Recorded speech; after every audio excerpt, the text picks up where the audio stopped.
વિદ્યાર્થી મિત્રો, આપણે તાસ 2 માં ઋતુઓના સમયગાળા વિશે જોયું.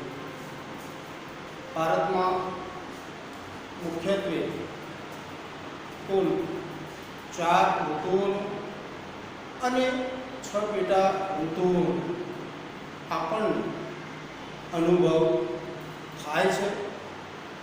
આજે આપણે ત્રીજા તાસની અંદર ભારતની અંદર વર્ષ દરમિયાન કુલ 4 ઋતુઓ અનુભવાય છે. શિયાળો, ઉનાળો, ચોમાસું અને પાછા ફરતા મોસમી પવનોની ઋતુ. હવે આ 4 મુખ્ય ઋતુઓમાંથી આજે આપણે શીત ઋતુ એટલે કે શિયાળા વિશે, ગ્રીષ્મ ઋતુ એટલે કે ઉષ્ણ ઋતુ, ઉનાળા વિશે આ પીરિયડની અંદર અભ્યાસ કરીશું. હવે વિદ્યાર્થી મિત્રો, જે ઋતુમાં ઠંડી પડે તેવી ઋતુને શીત ઋતુ કહેવાય છે અને શીત ઋતુને આપણે શિયાળા તરીકે ઓળખીએ છીએ. હવે શીત ઋતુનો સમયગાળો છે ડિસેમ્બરથી ફેબ્રુઆરી. ડિસેમ્બર, જાન્યુઆરી અને ફેબ્રુઆરી આ 3 માસ દરમિયાન ભારતમાં ઠંડી પડે છે. અને આ 3 માસ દરમિયાન ઠંડી પડતી હોવાના કારણે આ 3 માસની ઠંડીવાળી ઋતુને આપણે શિયાળો કહીએ છીએ. તો ખાસ વિદ્યાર્થી મિત્રો, સમયગાળો યાદ રાખો કે ભાઈ શીત ઋતુનો સમયગાળો જણાવો તો ડિસેમ્બરથી ફેબ્રુઆરી, ડિસેમ્બર, જાન્યુઆરી ને ફેબ્રુઆરી આ 3 માસ દરમિયાન ભારતમાં ઠંડી પડે છે. અને ઠંડી પડતી હોવાના કારણે ડિસેમ્બર, જાન્યુઆરી અને ફેબ્રુઆરી આ 3 મહિનાની ઋતુને આપણે શિયાળો કહીએ છીએ. હવે ભારતમાં શિયાળાની શરૂઆત કેવી રીતે થાય છે એના વિશે આપણે થોડું ડિટેલમાં જોઈશું. જ્યારે ભારતમાં શિયાળાની શરૂઆત થાય છે ત્યારે આપણો સૂર્ય વિષુવવૃત્તથી મકરવૃત્ત તરફ ગતિ કરે છે. એમ કહેવો તો પણ કહી શકાય કે સૂર્યની ગતિ કર્કવૃત્ત ઉપરથી સૂર્ય મકરવૃત્ત તરફ ગતિ કરે છે. 22 સપ્ટેમ્બરથી લઈ 21 માર્ચ સુધી સૂર્યના કિરણો મકરવૃત્ત અને દક્ષિણ ધ્રુવ વચ્ચે સીધા પડે છે. સીધા અને ટૂંકા કિરણોની અંદર ગરમી અને પ્રકાશની માત્રાનું પ્રમાણ વધારે હોય છે. સીધા અને ટૂંકા કિરણોમાં ગરમી અને પ્રકાશની માત્રાનું પ્રમાણ વધારે હોય છે. તો મકરવૃત્તથી લઈ દક્ષિણ ધ્રુવ વચ્ચે સૂર્યના કિરણો કેવા પડે છે? સીધા પડે છે. કારણ કે એ સમય દરમિયાન સૂર્ય મકરવૃત્ત પર માથે હોય છે, સીધા કિરણો પડે છે. સીધા કિરણોમાં ગરમી અને પ્રકાશની માત્રાનું પ્રમાણ વધારે હોય છે. એટલે એ સમય દરમિયાન પૃથ્વીના દક્ષિણ ગોળાર્ધમાં ઉનાળો હોય છે. અને જે સમય દરમિયાન દક્ષિણ ગોળાર્ધમાં સૂર્યના કિરણો સીધા અને ટૂંકા પડે છે એ સમય દરમિયાન ઉત્તર ગોળાર્ધમાં સૂર્યના કિરણો લાંબા અને ત્રાંસા પડે છે. લાંબા અને ત્રાંસા કિરણોમાં ગરમી અને પ્રકાશની માત્રાનું પ્રમાણ ઓછું હોય છે. ગરમી અને પ્રકાશ ઓછો હોય, પરિણામે ઠંડી પડે. હવે વિદ્યાર્થી મિત્રો આપણે આગળ જોઈશું 22 સપ્ટેમ્બર થી લઈ 21 માર્ચ સુધી સૂર્ય વિષુવવૃત્તિ લઈ દક્ષિણ ધ્રુવ ઉપર સૂર્ય માથે હોય છે. એટલે પૃથ્વીના દક્ષિણ ગોળાર્ધમાં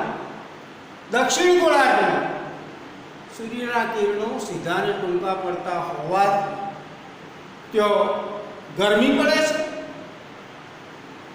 ઉનાળાની ઋતુનો અનુભવ થાય છે. હવે જે વિસ્તારમાં ગરમી પડતી હોય, અહીંયા દક્ષિણ ગોળાર્ધમાં ગરમી પડે છે કારણ કે સૂર્યના કિરણો સીધા અને ટૂંકા પડે છે. હવે ગરમી પડતી હોવાના કારણે દક્ષિણ ગોળાર્ધની જે હવા છે એ હવા ગરમ થાય છે. અને હવા ગરમ થાય ને તો ગરમ હવા વજનમાં કેવી બને છે? હલકી બને છે. હવે એ સમય દરમિયાન ઉત્તર ગોળાર્ધની અંદર સૂર્યના કિરણો લાંબા અને ત્રાંસા પડે છે. લાંબા અને ત્રાંસા કિરણોની અંદર ગરમી અને પ્રકાશની માત્રાનું પ્રમાણ ઓછું હોય છે. એટલે ઉત્તર ગોળાર્ધમાં હવા કેવી હોય? દક્ષિણ ગોળાર્ધના પ્રમાણમાં ઠંડી હોય. અને ઠંડી હવા વજનમાં કેવી હોય? ભારે. તો વિદ્યાર્થી મિત્રો આટલું ખાસ યાદ રાખજો. 22 સપ્ટેમ્બરથી લઈ 21 માર્ચ સુધી દક્ષિણ ગોળાર્ધમાં ગરમ અને હલકી હવા, જ્યારે ઉત્તર ગોળાર્ધમાં ઠંડી ને ભારેનું સર્જન થાય છે. અને હવે વિદ્યાર્થી મિત્રો એટલો ખાસ ખ્યાલ રાખો કે ઠંડી હવા વજનમાં ભારે હોય છે અને ગરમ હવા વજનમાં હલકી હોય છે. તો ઉત્તર ગોળાર્ધની ઠંડી અને ભારે હવા દક્ષિણ ગોળાર્ધની ગરમ અને હલકી હવા તરફ દબાણ કરે છે. એટલે ઉત્તરથી દક્ષિણ દિશાના પવનોની શરૂઆત થાય છે. ઉત્તર દિશાથી દક્ષિણ દિશાના પવનોની શું થાય છે? શરૂઆત. હવે આ સમય દરમિયાન ભારતની અંદર ઉત્તર દિશા તરફથી પવનો આવે છે. હવે ઉત્તર દિશા તરફથી પવનો આવતા હોય તો ઉત્તર ધ્રુવ પર આર્કટિક મહાસાગર છે. અને આર્કટિક મહાસાગરમાં સખત ઠંડી પડતી હોવાના કારણે સૂર્યના કિરણો એકદમ લાંબા અને ત્રાંસા પડતા હોવાના કારણે સખત ઠંડી પડે છે. અને આર્કટિક મહાસાગરનું પાણી બરફમાં રૂપાંતર થઈ જાય છે.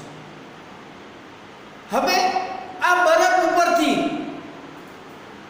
પવનો વાય અને પવનો ભારત તરફ આવે તો જે પવનો બરફ ઉપરથી વાય એ પવનો એક તો કેવા હોય? ઠંડા હોય. બીજા નંબરમાં આર્કટિક મહાસાગરની અંદર સૂર્યના કિરણો લાંબા અને ત્રાંસા પડતા હોવાના કારણે બાષ્પીભવનની ક્રિયા થતી નથી. પરિણામે જે પવનો બરફ ઉપરથી વાય છે એ પવનો ઠંડા તો હોય છે પણ સાથે સાથે એમાં ભેજ હોતો નથી. હવે આ પવનો ઉત્તર દિશા તરફથી દક્ષિણ તરફ વાય છે અને આ પવનો બરફ ઉપરથી વાય છે એટલે ઠંડા પણ હોય છે અને ભેજ વગરના પણ હોય છે.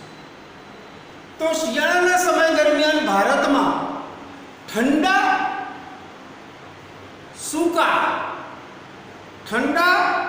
સૂકા ભેજ વગરના પવનો વાય છે. પરિણામે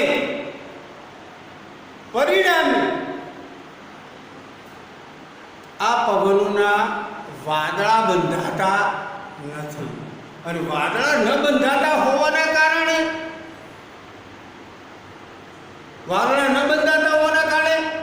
શિયાળાના સમય દરમિયાન ભારતનું આકાશ એકદમ સ્વચ્છ દેશી ભાષામાં કેવું હોય તો ચોખ્ખું, વાદળા વગરનો. હવે વિદ્યાર્થી મિત્રો, આ પવનોમાં ભેજ પણ હોતો નથી, એટલે આ પવનો ભારતની અંદર મોટા ભાગે કોઈ જગ્યાએ વરસાદ આપતા જ નથી. હવે શિયાળાની ઋતુ વિદ્યાર્થી મિત્રો ખાસ યાદ રાખજો. શિયાળાની ઋતુમાં ઠંડી પડતી હોવાના કારણે, ગરમી ન પડતી હોવાના કારણે, શિયાળાની ઋતુમાં ઠંડી પડતી હોવાના કારણે ખાસ વિદ્યાર્થી મિત્રો યાદ રાખજો, શિયાળો ભારતના લોકો માટે એક તો સ્ફૂર્તિદાયક છે, ઠંડી પડતી હોવાના કારણે.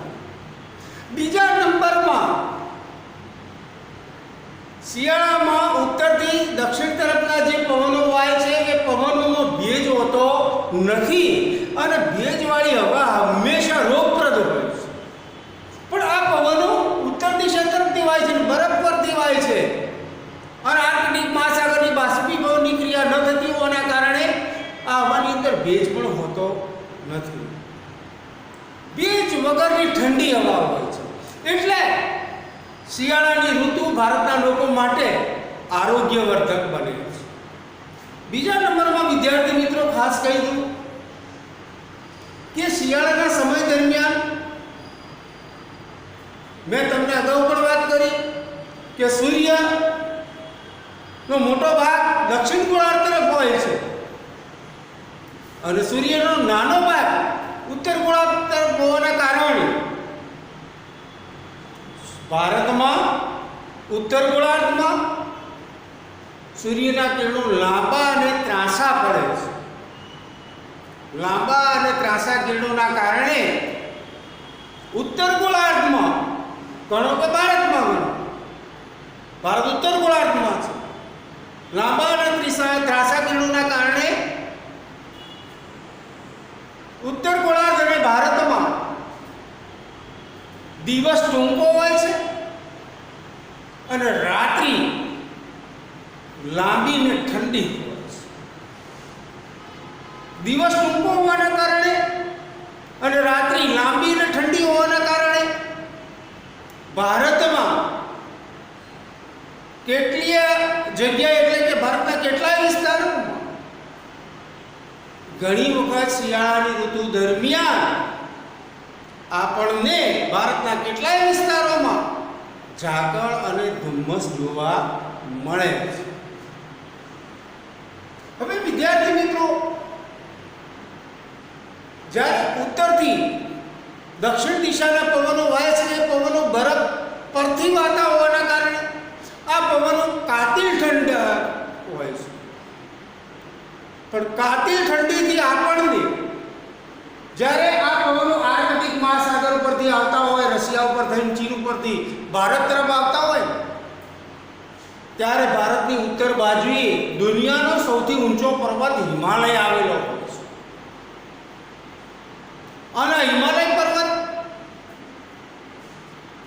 આ બરફ ઉપરથી આવતા પવનોને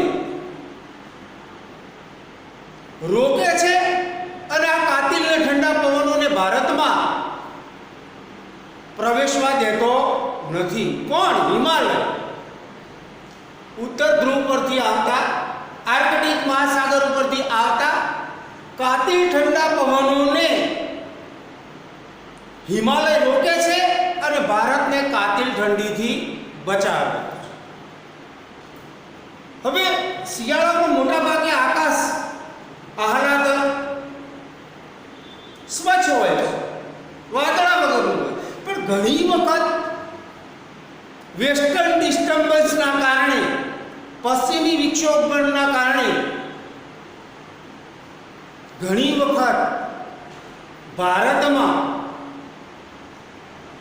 હવાનું હલકું દબાણ રચાય છે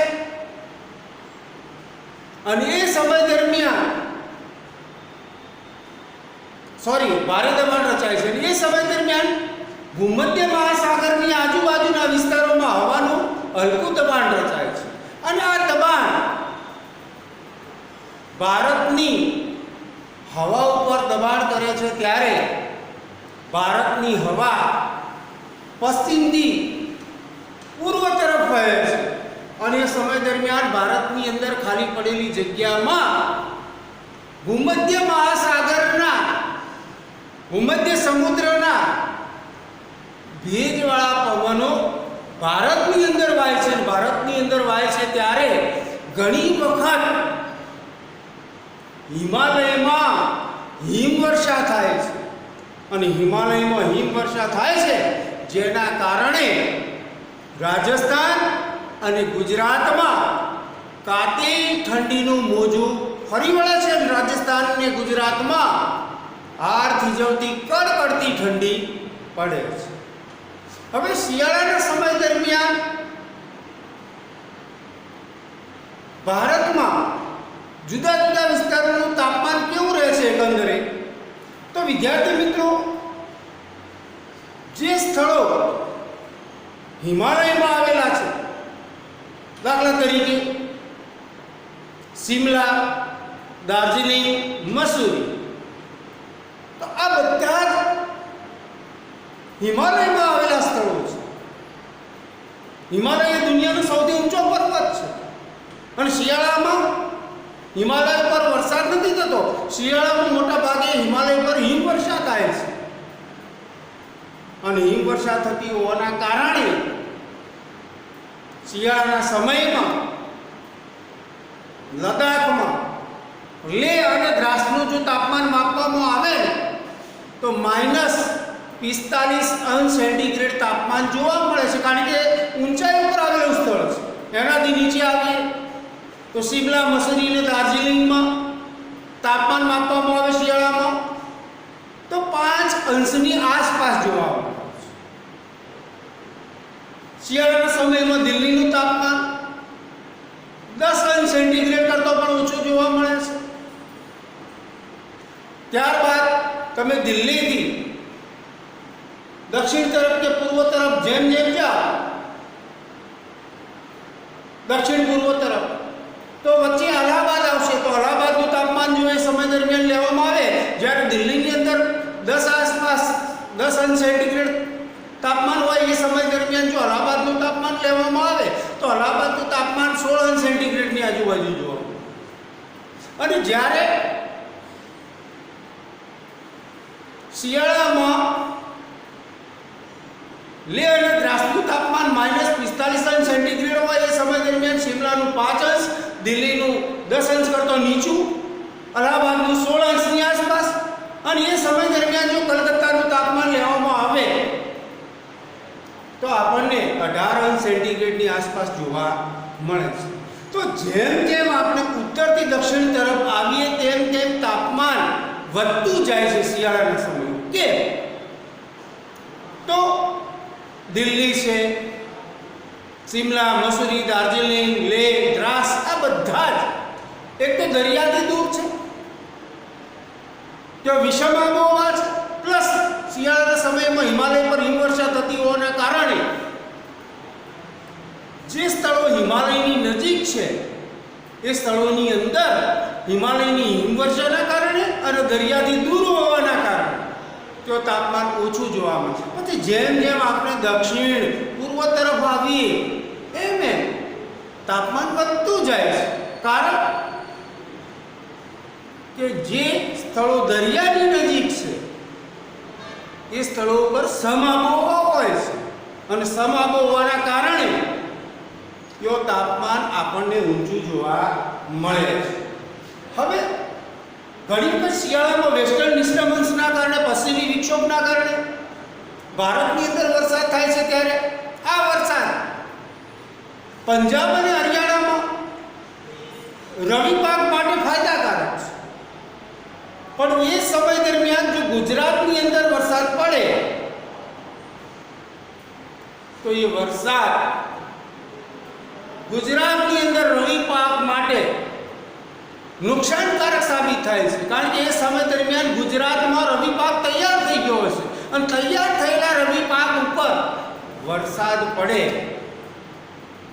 તો રવિ પાકને ગુજરાતમાં શિયાળાના સમયમાં વેસ્ટર્ન ડિસ્ટર્બન્સ એટલે કે પશ્ચિમ વિક્ષોભના કારણે જે વરસાદ પડે છે એ વરસાદ રવિ પાકને નુકસાન પહોંચાડે છે.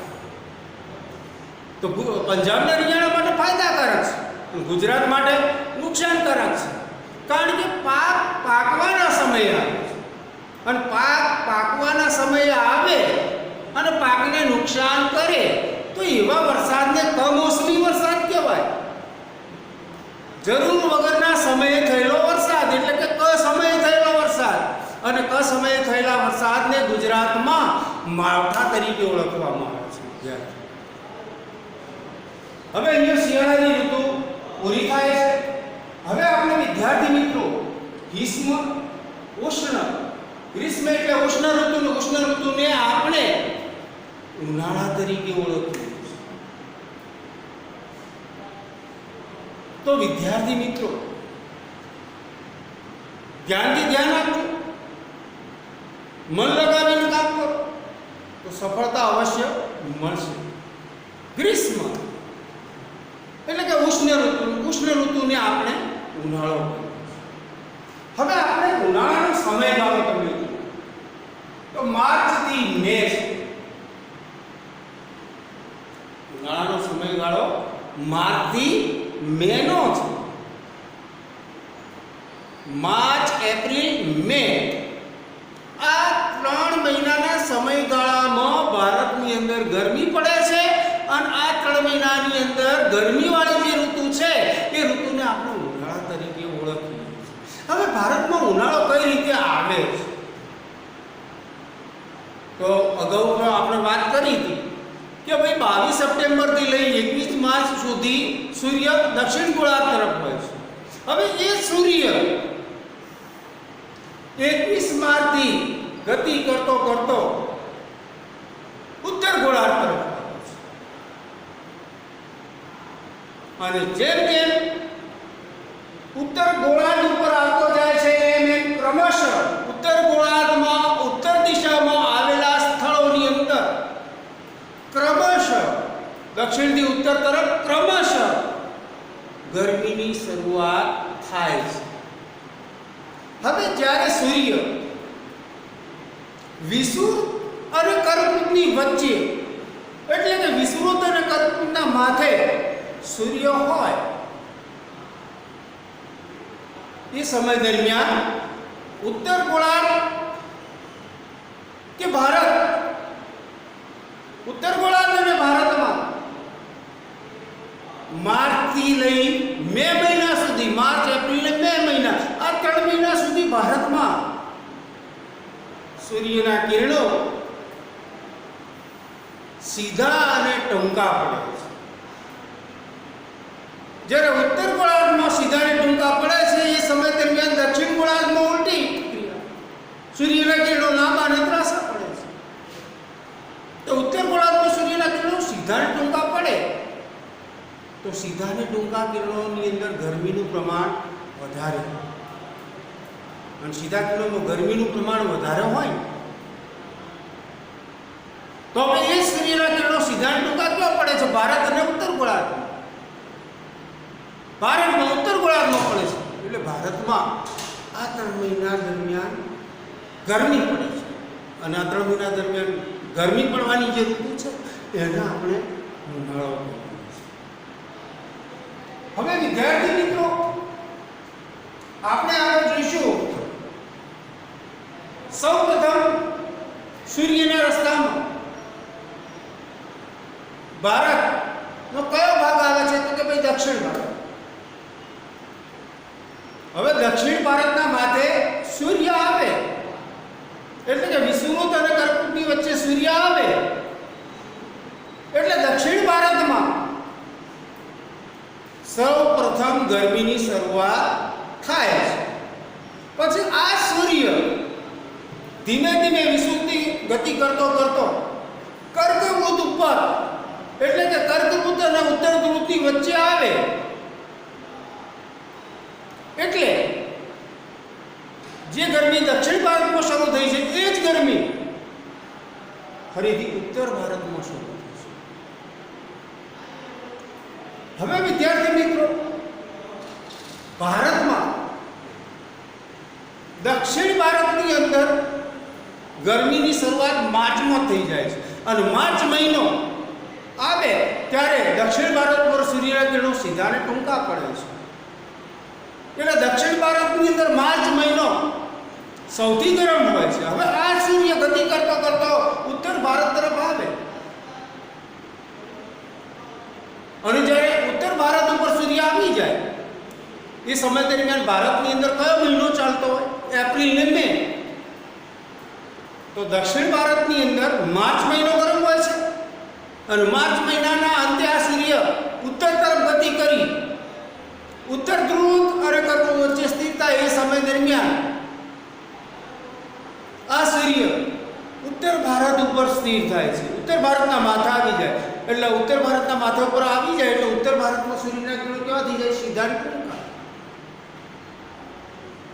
એટલે ઉત્તર ભારતમાં એપ્રિલ અને મે મહિનામાં ગરમી વધારે પડે છે અને એમાંય ખાસ ઉત્તર ભારત માટે મે મહિનો સૌથી વધારે ગરમ।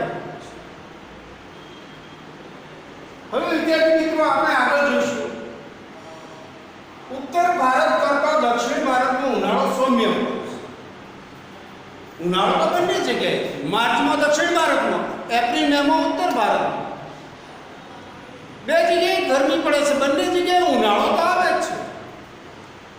પણ કહેવાનું વિદ્યાર્થી મિત્રો મતલબ એ છે કે ભાઈ ઉત્તર ભારત કરતો દક્ષિણ ભારતનો ઉનાળો સૌમ્ય હોય છે એટલે કે નરમ હોય છે।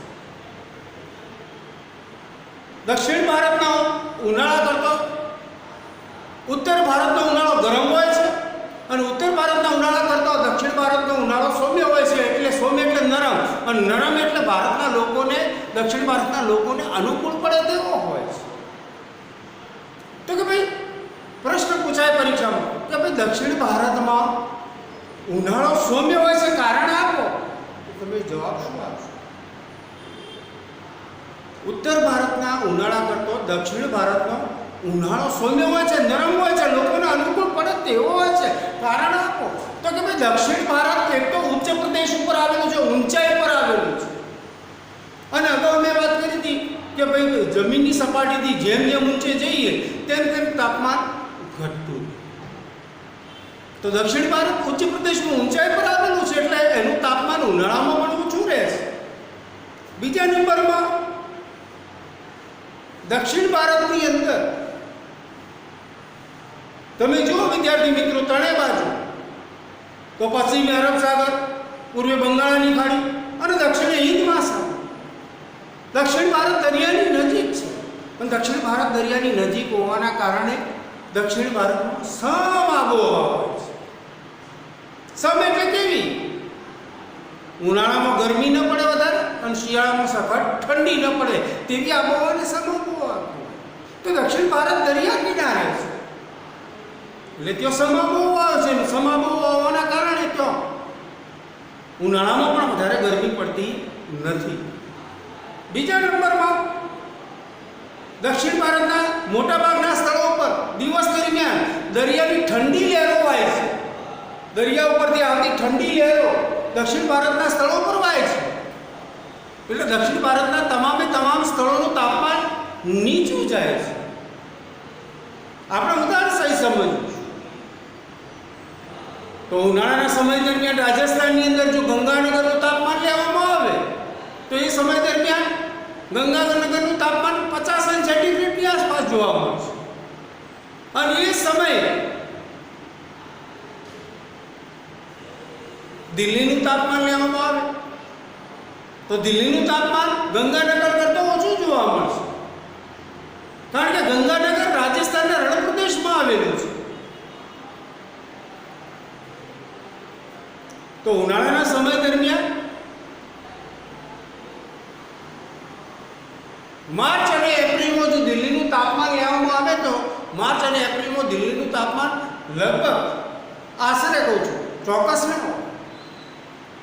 34 સેન્ટીગ્રેડની આજુબાજુ જોવા મળે છે અને એ સમય દરમિયાન મદુરાઈનું તાપમાન લેવામાં આવે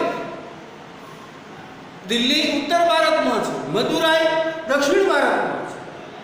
તો દક્ષિણ ભારતમાં આવેલું મદુરાઈ અને એનું તાપમાન લેવામાં આવે તો એ તાપમાન કેટલું જોવા મળશે? 30 સેન્ટીગ્રેડની આસપાસ. અને એ સમય દરમિયાન દક્ષિણ ભારતના કોચીન અને બેંગાલુરુનું તાપમાન લેવામાં આવે તો આપણને કોચીન અને બેંગાલુરુમાં તાપમાન 27 સેન્ટીગ્રેડની આસપાસ જોવા મળશે. તો વિદ્યાર્થી મિત્રો, આપણા માટે પ્રશ્ન થઈ જાય કે ભાઈ દિલ્હીમાં કેમ 34, ઉત્તર ભારતના દિલ્હીમાં 34 કેમ વધારે કેમ, અને દક્ષિણ ભારતના મદુરાઈમાં 30 અંશ કેમ? દિલ્હી કરતાં 4 અંશ સેન્ટીગ્રેડ તાપમાન ઓછું, અને દિલ્હી કરતાં ઉત્તર ભારતના દિલ્હી કરતાં દક્ષિણ ભારતના કોચીન અને બેંગાલુરુનું તાપમાન 27 અંશ, એટલે 7 અંશ સેન્ટીગ્રેડ તાપમાન કેમ દક્ષિણ ભારતના કોચીન અને બેંગાલુરુનું તાપમાન ઓછું છે? તો એના માટે ભૂપુષ જવાબદાર છે. એક તો દિલ્હી દરિયાથી દૂર છે, વિષમ આબોહવા એટલે ઉનાળામાં સખત ગરમી પડે અને શિયાળામાં સખત ઠંડી પડે એવી આબોહવા. દરિયાથી દૂર છે એટલે ત્યાં સખત ગરમી. પણ જેમ જેમ નીચે આવતા જાઓ, દક્ષિણ તરફ આવતા જાઓ, તો દક્ષિણ ભારતનું મદુરાઈ, કોચીન અને બેંગાલુરુ દરિયાની નજીક છે. દરિયાની નજીક પણ છે અને ઉચ્ચ પ્રદેશમાં ઊંચાઈ પર આવેલા છે આ સ્થળો. દિલ્હી દરિયાથી દૂર છે એટલે વિષમ આબોહવા, એટલે ઉનાળામાં સખત ગરમી પડે, નવાઈ નથી. પણ જ્યારે એ સમય દરમિયાન મદુરાઈ, કોચીન અને બેંગાલુરુનું તાપમાન નીચું આવે છે, કારણ કે મદુરાઈ, કોચીન અને બેંગાલુરુ એક તો ઉચ્ચ પ્રદેશની ઊંચાઈ પર આવેલા છે, બીજા નંબરમાં દરિયો નજીક છે, અને ત્રીજા નંબરમાં દિવસ દરમિયાન આ 3 સ્થળો પર દરિયાઈ લહેરો વાય છે. પરિણામે દક્ષિણ ભારતના કોચીનમાં, મદુરાઈમાં અને બેંગાલુરુમાં તાપમાન ઓછું જોવા મળે છે. હવે વિદ્યાર્થી મિત્રો, આપણે આગળ વધીશું. ઘણી વખત ઉનાળામાં ગરમી પડે છે, પવનો સુકાવાય છે, પવનો ગરમ અને સૂકા હોય છે, અને આ ગરમ અને સૂકા પવનો જ્યારે મધ્ય એશિયામાંથી ઉત્તર પશ્ચિમ ભારતમાં આવે છે ત્યારે ગુજરાત અને રાજસ્થાનમાં સખત ગરમી પડે છે, અને સખત ગરમીના સમયમાં ગરમ પવનો વાય છે, અને આ ગરમ પવનો વાળી ઋતુને આપણે લૂ કહીએ છીએ. તો રાજસ્થાન, પંજાબ, હરિયાણા અને ગુજરાતમાં સખત ગરમી તો પડે છે, પણ ગરમ પવનો વાય છે, અને આ ગરમ પવનોના કારણે લૂ વાય છે. અને લૂના કારણે ઉત્તર પશ્ચિમ ભારતના લોકો લૂના કારણે તાવમાં સપડાય છે, અને તાવ ભારે આવી જાય તો એ સમય દરમિયાન આ ઉત્તર પશ્ચિમ ભારતના કેટલાય લોકોને લૂ લાગવાથી કેટલાય લોકો મૃત્યુને ભેટે છે. હવે ઉનાળાનો સમય ચાલતો હોય એટલે મોટાભાગે કોઈ જગ્યાએ વરસાદ પડતો નથી, પણ ઘણી વખત ભારતમાં જેટ સ્ટ્રીમ એટલે કે મધ્ય એશિયાના ભૂમધ્ય સમુદ્રમાંથી આ પવનો જ્યારે ભારતની અંદર વાય ત્યારે પોતાની સાથે ભેજ લઈને આવે છે, અને ભેજ લઈને આવે છે એ સમય દરમિયાન ભારતના કેટલાક ભાગોની અંદર આ જેટ સ્ટ્રીમના ભેજવાળા પવનો ધૂળી કુમર ડમરીઓ તો ઉડાડે છે, પણ ભેજ હોવાના કારણે વાદળા બંધાય છે, અને વાદળાના કારણે ભારતના કેટલાક વિસ્તારોની અંદર વરસાદ પડે છે. અને વરસાદના કારણે જો સખત ગરમી પડતી હોય એ વિસ્તારના લોકોને થોડી રાહત પણ થાય છે. હવે જ્યારે મે મહિનો આવે છે એ સમય દરમિયાન દુનિયાના મોટા ભાગના વેપારી પવનો અરબ સાગર, હિન્દ મહાસાગર અને બંગાળની ખાડીમાં કેન્દ્રિત થાય છે. હવે આ વેપારી પવનો જ્યારે હિન્દ મહાસાગર, અરબ મહાસાગર અને બંગાળની ખાડી ઉપરથી પસાર થાય છે ત્યારે આ પવનોની અંદર વરાળ પડે છે, ભેજ પડે છે, અને આ ભેજવાળા પવનો જ્યારે ભારતની અંદર પ્રવેશ કરે છે ત્યારે પહેલું રાજ્ય કેરળ આવી જાય છે. અને જેવા ભેજવાળા પવનો ભારતમાં પ્રવેશ કરે છે એવું કેરળ આવે છે, અને કેરળની અંદર તરત જ આ ભેજવાળા પવનોના વાદળા બંધાય છે. વાદળાના કારણે કેરળમાં ભારતની અંદર સૌપ્રથમ વરસાદની શરૂઆત થાય છે. હવે ભારતની અંદર કેરળ રાજ્યની અંદર જ્યારે સૌપ્રથમ વરસાદની શરૂઆત થાય છે એ સમય દરમિયાન કેરીનો પાક તૈયાર થઈ ગયેલો હોય છે. આ કેરીના પાકને મે મહિનાના અંતમાં કેરળની અંદર જે વરસાદ પડે છે એ વરસાદ કેરળના તૈયાર થયેલા કેરીના પાકને એટલે કે કેરીને પકવવામાં મદદ કરે છે. કેરી પકવવામાં આ વરસાદ મદદ કરે છે મે મહિનાના અંતમાં અને જૂનની શરૂઆતમાં. અને વરસાદ કેરીને પકવી નાખે છે. અને આ વરસાદ કેરીને પકવી નાખતો હોવાના કારણે કેરળના લોકો મે મહિનાના અંતમાં અને જૂન મહિનાની શરૂઆતમાં જે વરસાદ પડે છે કેરી પકવે છે એ વરસાદને આમવૃષ્ટિ કહે છે. અને આમવૃષ્ટિને કેરળના લોકો અંગ્રેજીમાં મેંગો સાવર તરીકે ઓળખે છે. કારણ કે આ વરસાદના લીધે કેરી પાકી જાય. કેરી પાકતી હોવાના કારણે કેરળના લોકો આ વરસાદને આમવૃષ્ટિ અને મેંગો સાવર તરીકે ઓળખે છે. હવે વિદ્યાર્થી મિત્રો, બોર્ડની અંદર જે માહિતી આપી છે એ માહિતી સરસ રીતે તમારી નોટબુકમાં નોંધપોથીમાં નોંધી દેજો. અસ્તુ, ધન્યવાદ, આભાર.